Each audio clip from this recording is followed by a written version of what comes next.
Hello, this is the Literary Guild's first edition. I'm Haywood Hale Broun, and the guest today is a man who's extremely hard to describe, because I could say that I am talking to philosopher Buckminster Fuller, or engineer Buckminster Fuller, or inventor Buckminster Fuller, and he would say, why must people be categorized? Because he does not believe in specialists. He believes in putting together all that we know in the hope that that will give us something new to know. What I'd first like to ask you has to do with an optimism that you don't have many people joining you in. You feel, if I am correct from reading your work, that we have infinite technical and natural resources, that the world, if it doesn't kill itself in a war, is ready for the best of times. Is that so? I don't allow anybody to call me an optimist and let it stand, or a pessimist, because I think both optimists and pessimists are a little off one side or the other. I hope I'm very realist. I do know by actual experience and study that humanity can really make it. The working assumption of all great states and all the great political parties and all the great ideologies is that there is not and never will be enough life support for all of humanity. That's the only reason we really have politics, because there's always been this lethal condition, and the ideologist, politician says, I have the fairest, the most logical way of getting on with fundamental inadequacy. I can't guarantee you're going to like it, my way, but this is the best way to carry on. You have less chance of being shot and less chance of dying of starvation. And I know then, in all, fundamental to all economics, is the basic model is scarcity. So that I have discovered that through human mind discovering principles, we have gradually discovered how to do more with less, and gradually, just very simple things such as to get a message across the Atlantic used to take a ship 3 weeks, and a very big ship. Now we can get across there at 700 million miles an hour by radio with only a few pounds of apparatus. So that the doing more with less became very exciting to me at the time of World War I, because I realized I was living in an advanced mechanical state of Navy, of aviation and electronics and so on. I said it could be that the working assumption of all the great ideologies is invalid. We might be able to someday to do so much with so little. We might be able to take care of everybody. Well, you've also said in one of your works that you felt that the really great menace to all of us was politicians, because most of their work, as you wrote, was toward the preservation of their own jobs rather than to the preservation of our lives. That's what happened after the dogma of a great political conceiver, Karl Marx or Lenin. We have then this going on into the dogma of the party, and so in bureaucracy there's no thinking. Everybody knows what the rules are. Well, now that's our great danger, because I'm sure that human beings are in this universe for a very good reason.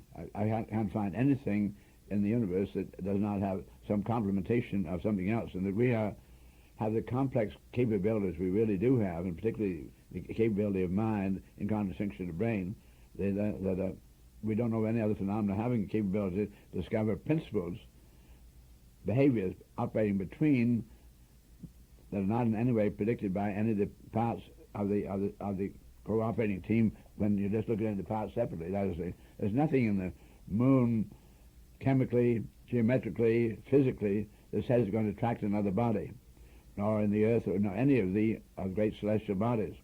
That is, as Isaac Newton, after Kepler and others' work, suddenly discovered, yes, there's this attraction between. Not only was there attraction between, but as the distance between them varied arithmetically, the interattractiveness varied the second power.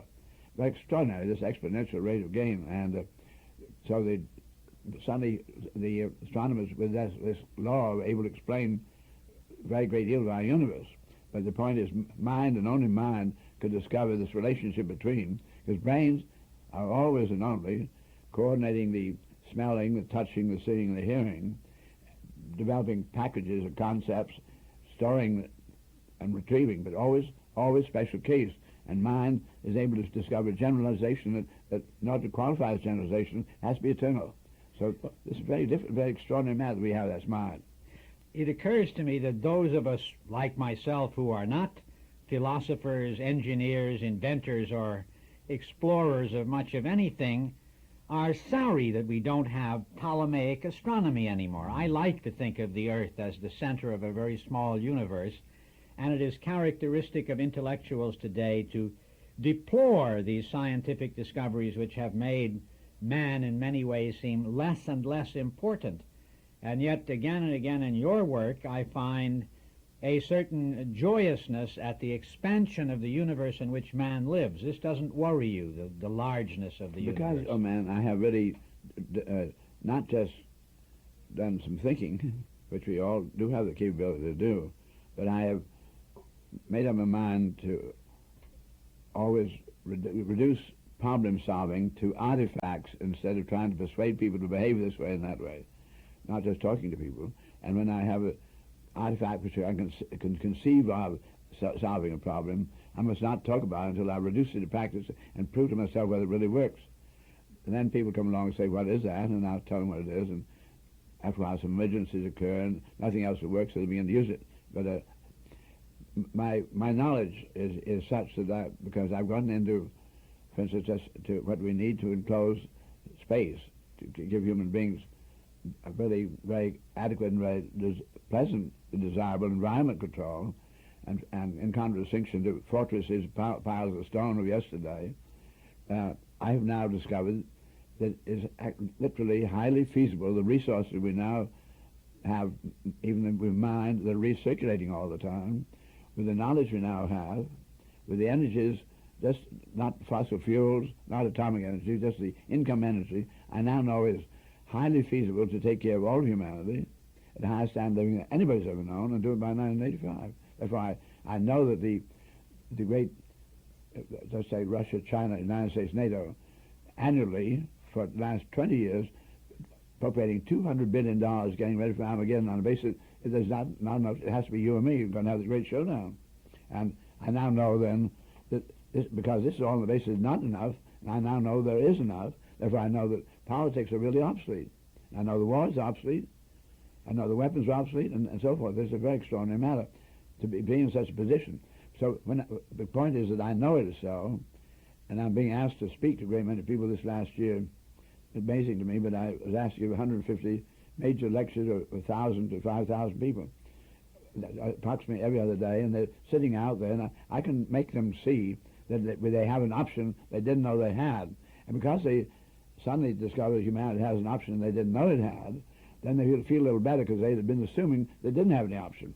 Then they say, your optimism rubbed off on me. It was not my optimism, because I have a slight idea whether we're going to make it. I feel absolutely touch and go every second whether human beings really going to be able to make it on this planet. But the point is I know they have the option and they didn't know it.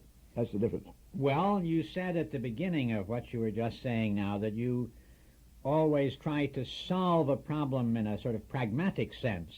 And early in one of your books you say that as a boy you solved a great many large problems with pieces of driftwood and a pocket knife, that you would cut something out and make a shape or a design, and then from that you proceed to a philosophical answer. Is that why you like to have what academics would call a cross-breeding of disciplines? In other words, you don't think someone should just be an engineer or just be a philosopher or just anything, that it is only through knowing as much as you can that you can put answers together. That's what you think, isn't it? When you do get into science and you do begin to really check these great scientific discoveries that mind has discovered, there are always relationships which can only be expressed mathematically. And you discover that none of them ever contradict any of the others. There really is a pretty small family of generalized principles.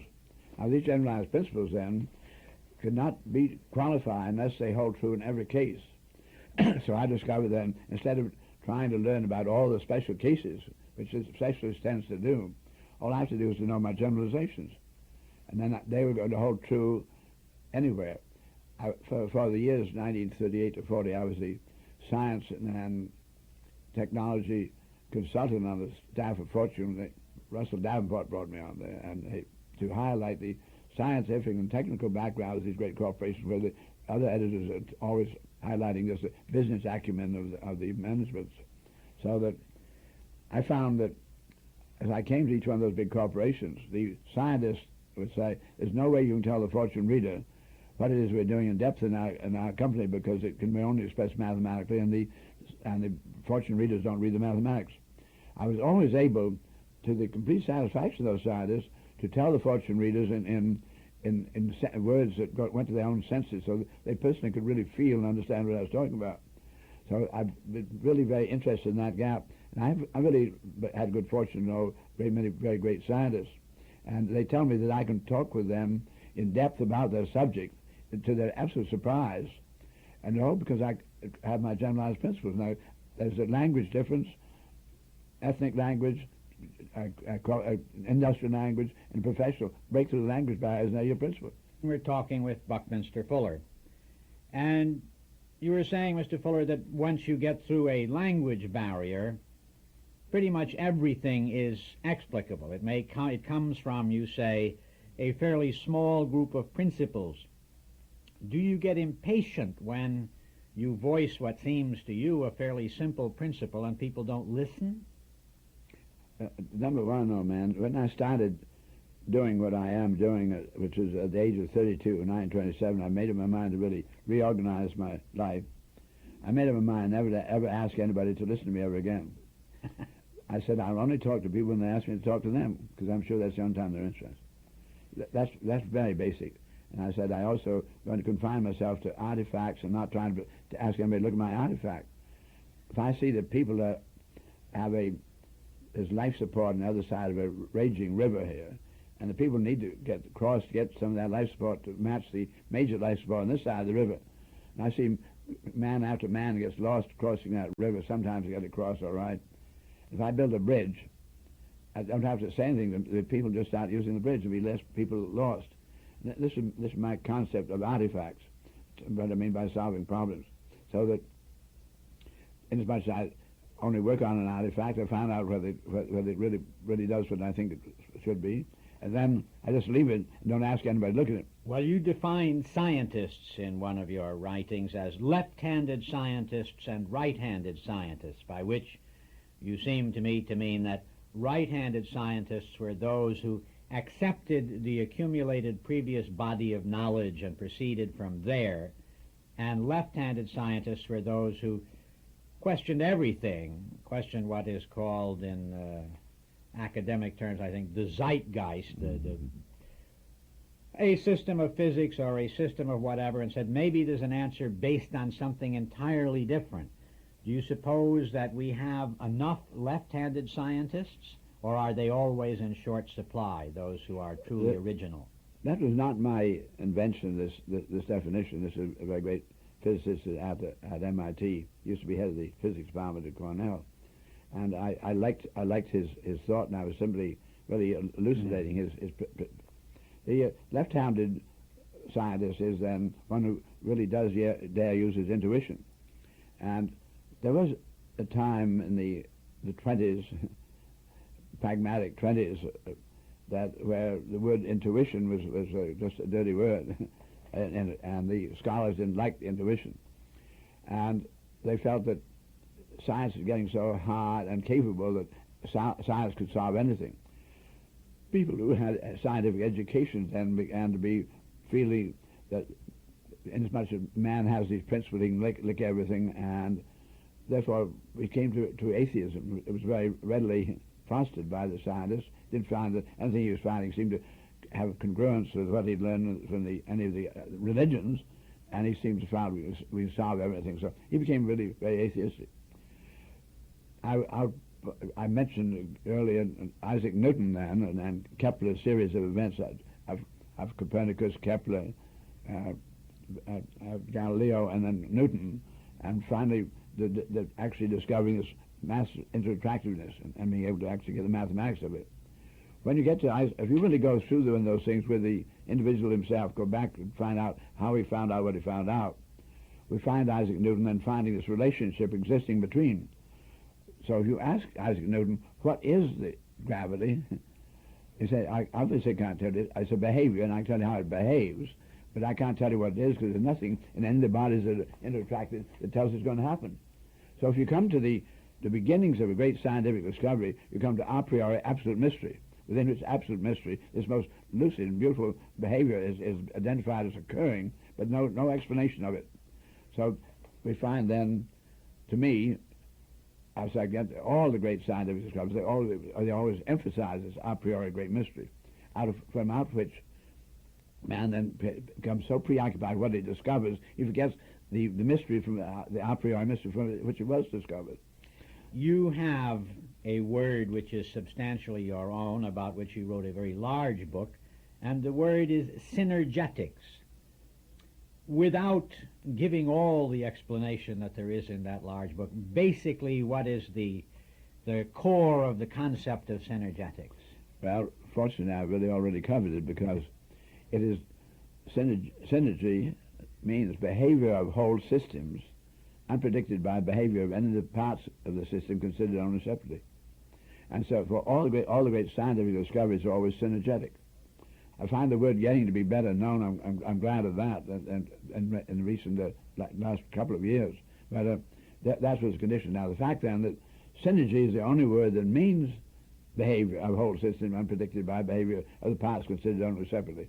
It's a little like Gestalt, which is the sum being being more than the whole being more than the sum of the parts. But this is a little different. It's not just a sum. It is a behavior, which is very, very different. Now, the fact that all the great scientific principles demonstrate that so, and it's not a popular word, obviously not a popular word. Therefore, it's indicated to me that the populace is not thinking that there are behaviors of wholes unpredicted by behaviors of parts, so they found the word, they needed the word to describe what they're thinking. Therefore, I see society has been quite happy to be specialized, to be made to specialize. They feel that you add the parts up, it's all going to add up, they say.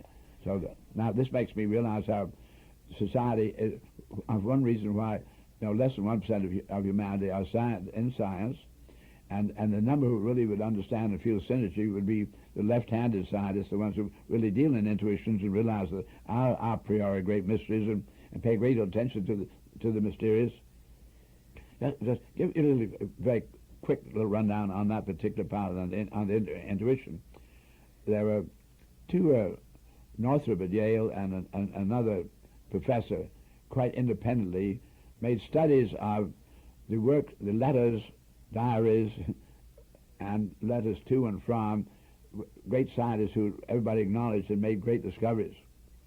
And they looked through those papers to see if they could, and they only studied the papers just before the man made his discovery, at the time he was making it, and for a little while afterwards, see if they could find anything in there where he indicated how it happened that he made his great discovery and so forth. What was anything more important? They both of these investigators and writers found common to both to all their cases they had studied that the one thing was common was the intuition. They all said it's really like what I use the word cosmic fishing. You're suddenly got your line and out in the universe and in the blue you don't know where, but that's your intuition. And suddenly there's something jerking on it, and you take a second look over there, and you may be able to pull that fish in. But these scientists then say the number one most important item in their discovery was their intuition. Then they also say, which is fascinating, then the next most important was the second intuition that came a flash after the first intuition about how to hook that fish. I'm terribly excited I found this. Maybe I'd light a cigarette and go off and have lunch, and you forget about it. It's very easy. Many people exposed to very extraordinary ideas. I'm sure you do it. Many human beings, but they don't do anything about it right now, and it goes out, and then later on they say, I wish I was thinking that 5 years ago. I wish I'd done something about it. Anyway, the scientists do hook those fishes. Anyway, intuition is quite clearly back in accreditation of the thinker. What you were saying now in following these discoveries was in a sense the same, that each intuition sparks another intuition. When do you think we might run out of intuitions? Or is the human mind vast enough? There is never, as we make a great scientific discovery, you didn't know you were going to make it, but you do. And we're gradually pulling apart a curtain, and I said these principles to qualify as generalized principles cannot have exceptions. That means they're inherently eternal. Our brains do deal in special cases only, and all the special cases are terminal, and our brain itself is terminal. So we tend, human beings, their brain asks for beginnings and endings of universe, or beginnings and endings of everything. But suddenly, mind has discovered something eternal, these principles. And I want you to really realize quite powerfully what I mean by that principle. For instance, it's the principle of leverage.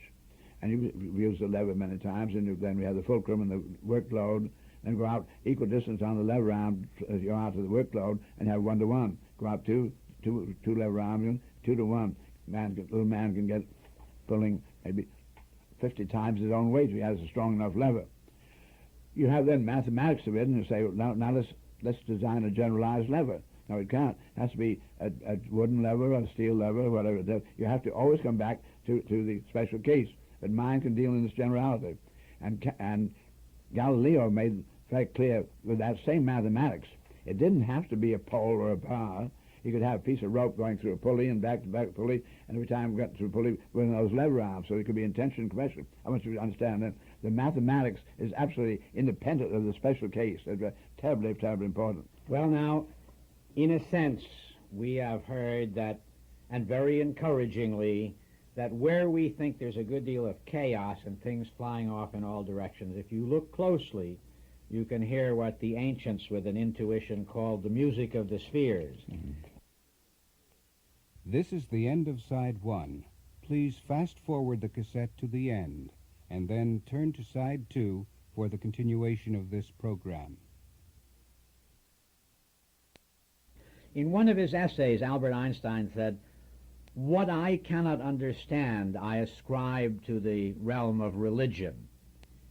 Does that seem to you a sensible remark, or do you think that there will always be an extension of understanding so that perhaps finally religion will be just a mystery of intuition? I don't know when he made that remark, and I'm sure that you've been able to identify it in his writing. But it certainly, as the years went on, and I met the old man and talked to him, and I wrote 3 chapters about him in one of my books, Nine Chains of the Moon, back in '38. In his later years, he talked about the great mystery itself. This drives him on all the time. It was the inspiration of that extraordinary mysteries continually, out of which suddenly came a new great truth that really inspired him. So that I don't think he really, as he matured, certainly he was not holding the first thought you gave me there. He had written that whole group of essays, Out of My Life and Work or something, Right. one of those academic titles early on, but also in that same book, he spoke of his then considered continual expansion of everything, and he speculated that there might come a time when expansion comes to an end, when light goes out, when motion stops, when it can be said that time has a stop, since time is the measurement between two happenings. But he supposed, and this I suppose is where he went into the realm of mystery, that there would still be some tiny force, perhaps no more than the pressure of starlight, which would start the whole process beginning again, and that then time would never have stopped. So that many of the things that he said, which are, I'm sure, comprehensible to you, to the rest of us come out as poetry, something vast and dark and not quite understandable. What you have been saying today is that you can pretty near always make some sort of little form or design or drawing or machine which will make the mystery clear. It's an encouraging thought. No, I said, sir, that I assume a priori mystery and an eternal mystery, that we'll find out so much. I have seen, there's no suggestion to me that man has exhausted the mystery. No, the more I learn, the more mysterious it all becomes, that there could be human beings who are designed as we are, our brains, for instance, representing billions of atoms in most extraordinary mathematical coordination, with you and I not thinking about them in terms of atoms, that you and I are only aware of very, very little, and we're almost completely automated. our breathing, our blood circulating, all those things going on, the making of cells. We have anything consciously to do that. So that this is all compatible with the special conditions of this biosphere, this particular little Earth, where you now we're 70% water, all the human males, and this would freeze, and we are in an atmosphere where we don't tend to freeze. The average thermal condition is absolutely superb. We don't know of any other planets like that there could be this particular set of technologies and all the intercomplementation you can find in the ecology of a strange little plant here in the Amazon, plays a game, the particular little insect that's dealing with that, the whole universe, the whole of planet Earth depending on all these interplays. So it is such an extraordinary design to me, there's such an extraordinary integrity, that I know that when I started to do, in 1927, I started to do my own thinking at the age of 32, and I said, if I'm going to have to do my own thinking, I'm going to give it, best I can, all the beliefs that I've had. That my grandmother said, "Down, you're very tiny and you're young, you know how much I love you," and such went on 2,000 years ago, and you just take my word for it, because a lot of it's been checking up, and we tell you this great love and good faith. So that I said, as much as I'd seen how moved so many human beings had been by some religious fervor of one kind or another, and many, all kinds of religions around the world, I said, if you're going to go on your own thinking and going only on your own experience, do you have any experiences which suggest to you that there's a greater intellect operative in the universe than that of man? I said, I'm really overwhelmed by it, because these principles, because I had enough science to really be deeply moved by these, because these can only be discovered by intellect. They can only be discovered by mind. They're not discovered by brain. They're purely intellectual abstractions. Therefore, and when I then find not only that as a comprehensivist, there are a great plurality of these generalized principles, and not one of them ever contradicts the other, but in fact, they are all inter-accommodative, and some of them are exponentially inter-augmentative.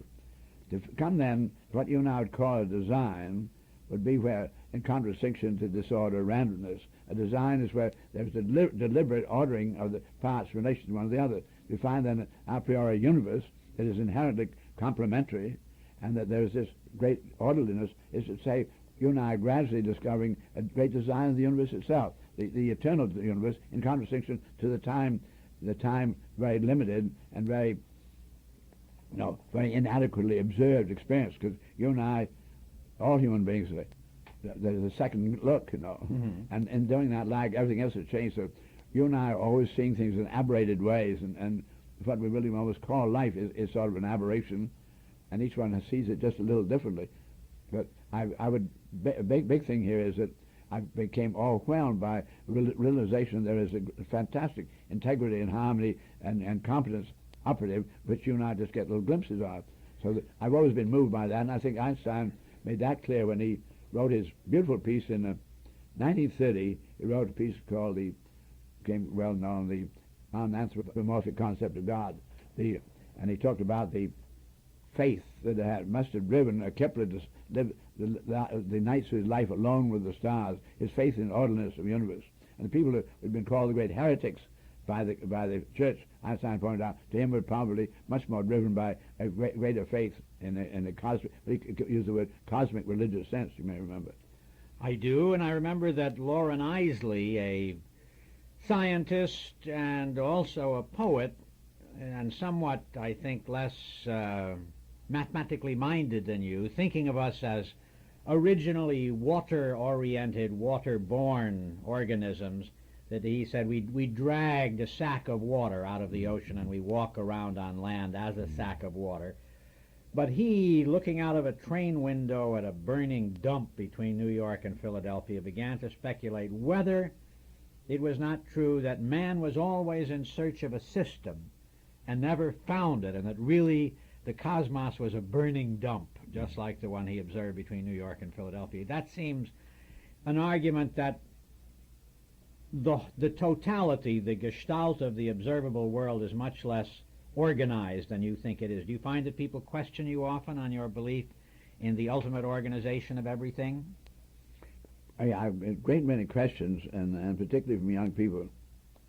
And I simply give them my best, what I see. But I have written now really quite a lot of books. I have 12 of them, and my book, which is just coming out, my Synergetics, using that name, I really do as best I can, and it is the very essence of what I think in the terms of the mathematical patterns and so forth. It is very much described in words, and you can feel the things in your senses. But as I take total inventory of what we have found out so far, as for instance, as far as physics knows today, there's no experimental evidence of energy being created or energy being lost. So we have apparently an eternally regenerative universe. That's quite a piece of design. Though the physicists use the word particle, he agrees that he does not mean a thing, it is an event. We then find this great complex of events, where such 92 regenerative chemical elements, which are events, and they absolutely are elements because they are so utterly unique in respect to one another, that we have incredible numbers of the universe continually intertransforming, following various rules and options. And for instance, we find that really, this is fascinating mathematics becoming supplementary to Euler's topology. And I think it'd be nice to say what Euler's topology was. He did not describe it this way himself, but he discovered that all visual experiences are reducible to three ways of illustrating them. There'd be a trajectory or line. When two trajectories cross one another, or the line comes across, you get a fix. Mm-hmm. And a fix is not to be mixed up just with a line. And if we have then a plurality of these lines, they cross each other and make an area. The areas and fixes and lines are all there are. And any picture you've ever looked at, you can say that that's either a fix, a point, or it is a line, or it's an area.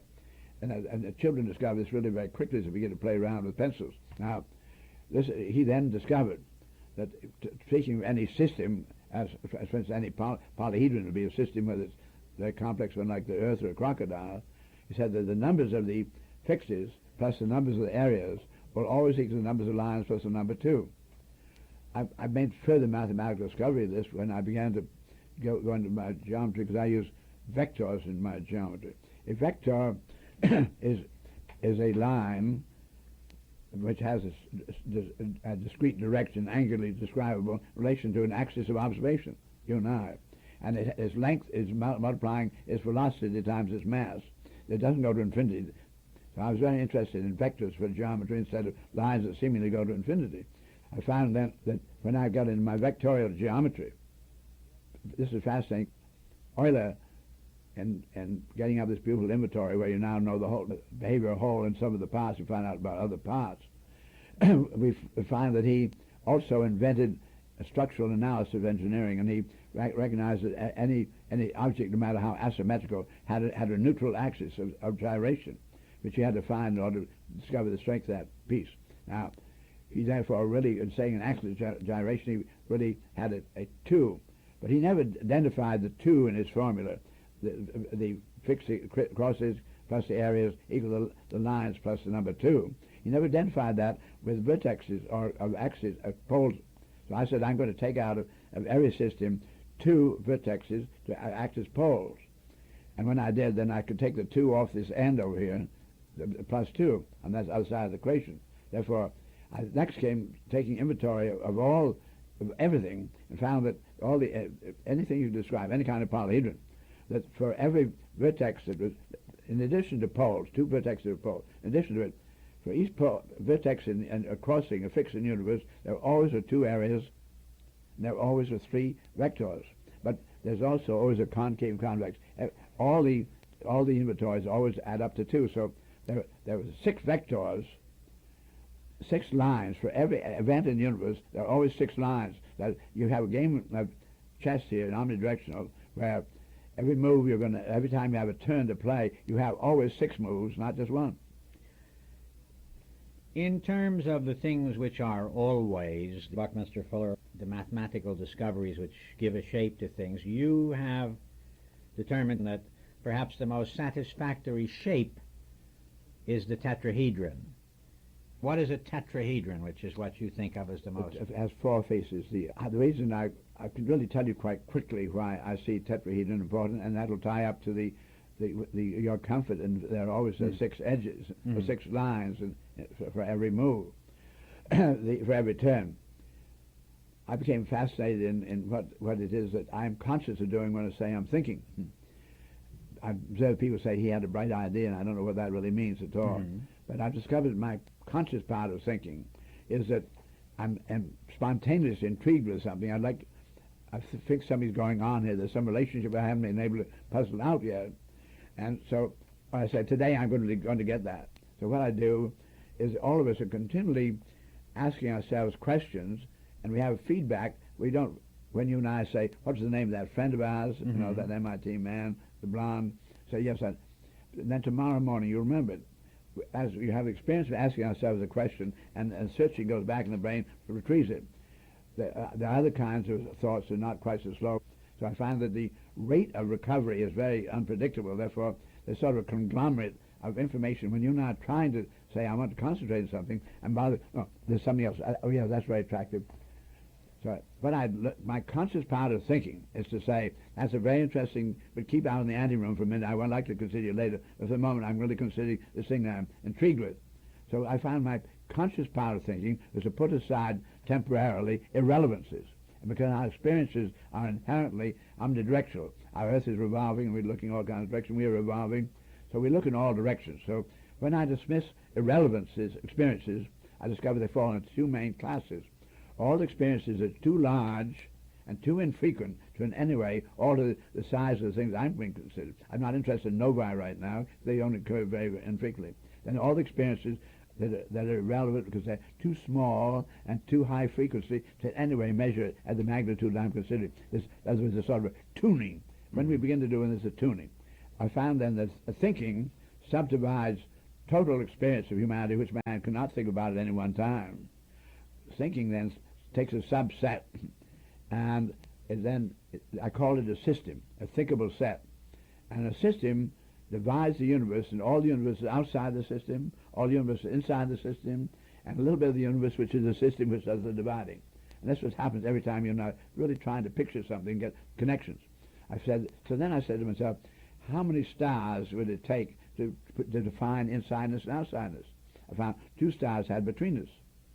3 stars have betweenness, not like I get 4 stars, I have insideness and outsideness. And these are the 4 points of the tetrahedron, opposite the 4 faces of the tetrahedron.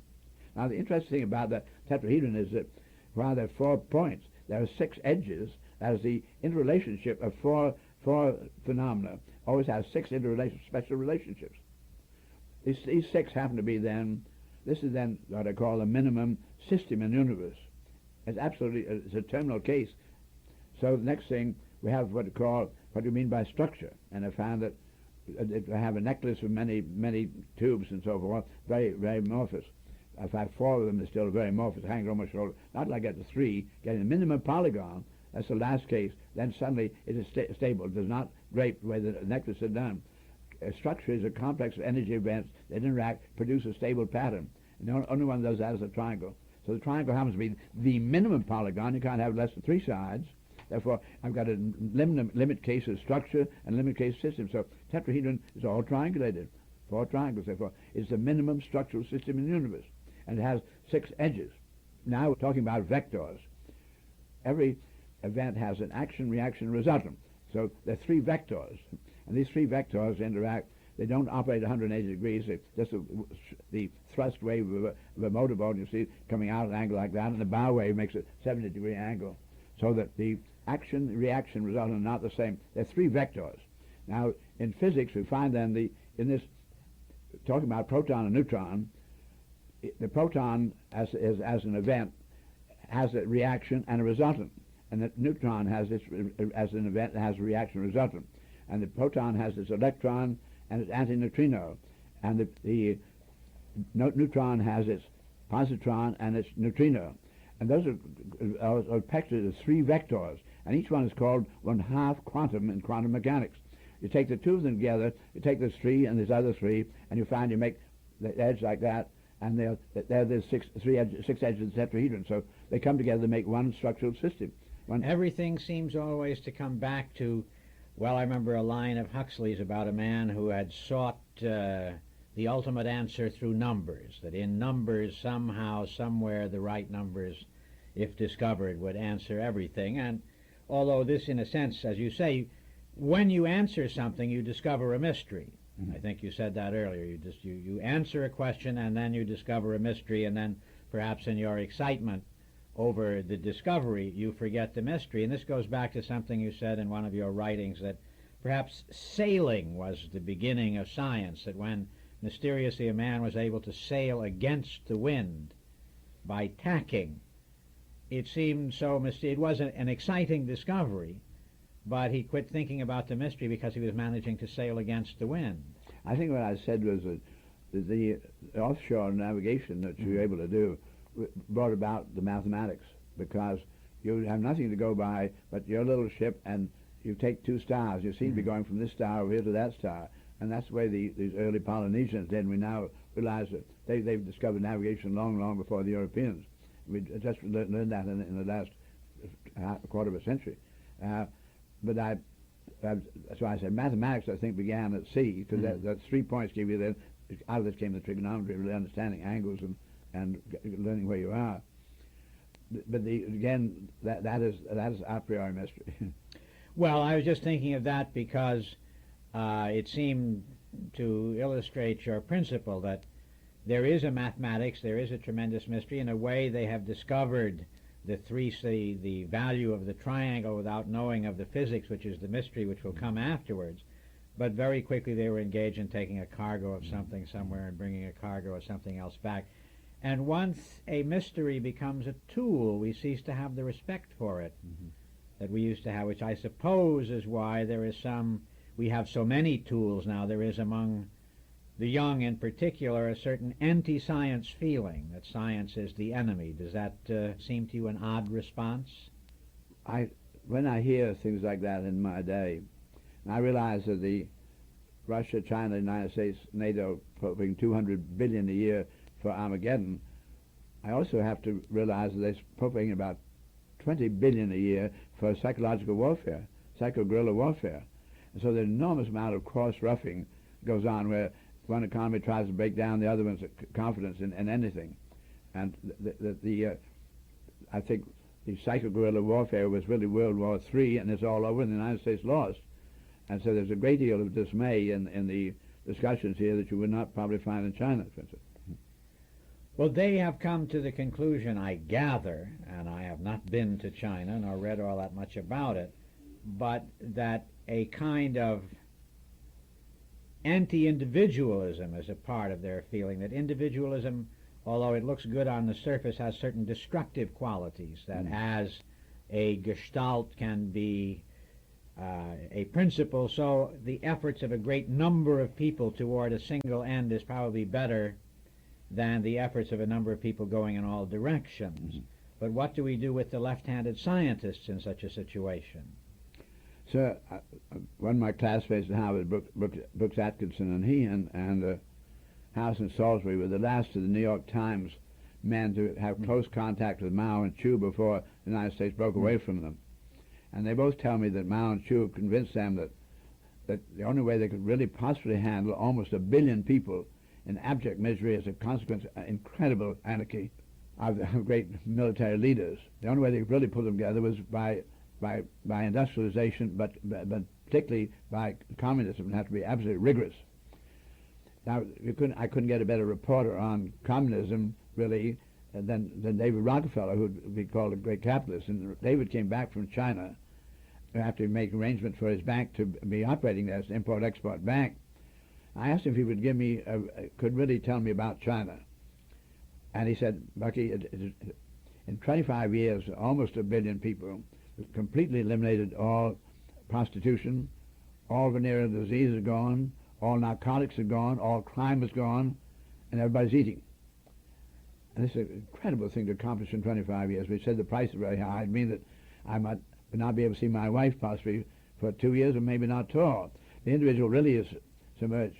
But the wisdom of China is such, am I talking with Brooks Atkinson, the feeling that these are the first things first. They had to get looking out for the people, and then the wisdom can come, the freedoms can come. Otherwise, I would not really look on China as something frozen in that pattern. It's just the first things first, sir. Now, we have discovered in the course of this conversation some principles which, as I said, I thought were comforting, because anything which is always suggests an organized cosmos. Are we, at this stage of our development, mankind, Chinese mankind, Russian mankind, American mankind, are we sufficiently able to grasp all those principles, or are there going to be just a few of you pioneers and the rest of us stumbling around in the dark? Do you think you can spread the word? Well, I'm very highly confident it can be done, yes, sir. Because I've been meeting large numbers of audiences who have literally asked me to come. And I have found that there's not a principle that I haven't been able to make that audience understand. I find as society begins to understand its principles, they are communicable.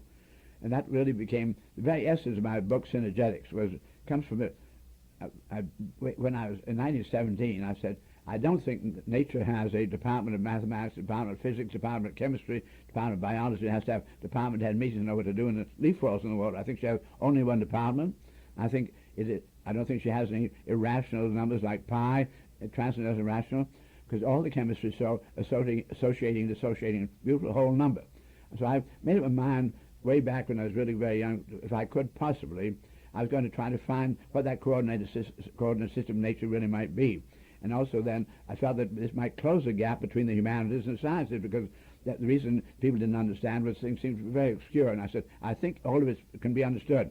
And so this book of mine, Synergetics, really is the consequence of a whole lifetime of searching. I'm absolutely confident I really have found the coordinate system of nature, and it is rational, and it is all conceptual. So I think conceptuality is going to return to science. In the middle of the 19th century, when electromagnetics came along, contradistinction to steam, which you could see and understand the valve, how the steam was going to do this work. When the humanists asked the scientists what's going on here, electromagnetics, they said, we can't tell you. The humanists said, I've got to have a model, because I have to describe the model to the public so they can really understand how this energy being generated gets over there and does all this work. And the scientists said, we're very sorry, if it's actually invisible, and we can handle it mathematically. It moves a needle, and we have quantation. We can calculate then the consequences of another winding around the magnet, another copper cycle. And so we know just how we get results. In the middle of the 19th century, the scientists then doing this didn't like saying to the humanists, we can't really tell you. Then they suddenly, in making measurements of energy, found black body radiation. Black body radiation brought about a fourth power, or what you might call four-dimensional. And they said, the scientists said, X, Y, Z coordinates which they were using, we only have 3 planes here, and you can't find another perpendicular to the system that isn't parallel to one of the lines already. Therefore, inasmuch as nature is quite clearly using fourth dimension, or she is not using model. So, middle of the 19th century, science went on, what we call flying, went on instruments, and never looked out the window again. And they've not been really trying to get society back in. So what my book, Synergetics, is about is to try to bring back that gap, and all the great scientists who've been really willing to take some time to look at what I have, began to agree, it does almost look like that. So it's going to be highly controversial, and it does not accept any of the axioms of mathematics, where mathematician says it's a straight line. I say you can't make a straight line. Physics has found only waves. There are no straight lines. Well, now, it may be that Synergetics will be highly controversial, but here today you have made one convert, and I hope that many among those who were listening have become converts to what I think of now as a rather more friendly universe than I did before beginning to speak with Buckminster Fuller. I thank you for being with us today, Mr. Fuller. This is Haywood Hale Broun saying goodbye for the Literary Guild's first edition.